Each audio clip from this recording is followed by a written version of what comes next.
All right, good morning, everyone. This is Tom from Driftless Oaks Farm. Just showing you this little sheep pasture in the red and white barn, or pen actually, not it's a sheep pen. And the reason I'm showing it is just we're going to dismantle it and reorganize it, so I just wanted to document it for future posterity in case we needed to have animals in here again. So I've got some wire up here. It's like some secondhand fencing, hog panel, little table, storage, and she did have sheep back in here. This was open all the time. You know, some wood back there, maybe some insulation. We are open to the world back there. Yeah. But this space we're gonna try to reclaim, and it is up higher. There's like a foot of material in here at least.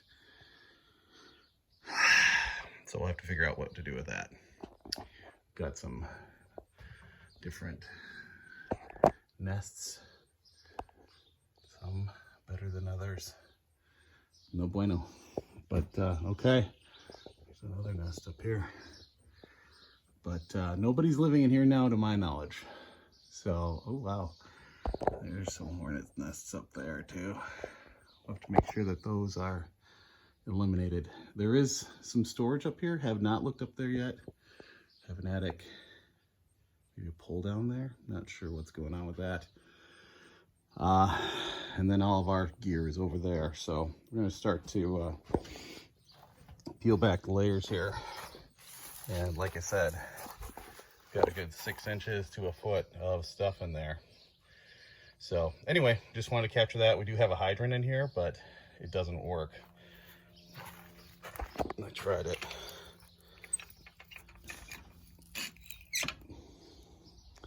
Nada. So I have to see what's going on with that. Ideally, I take this and move it out there because that's where my garden area is going to be. So anyway, this is half of the sheep shed, the red and white shed. And we've got some work to do to muck it out and get it ready for its next life. All right, everybody, this is Tom. We'll see you real soon. Take care. Bye.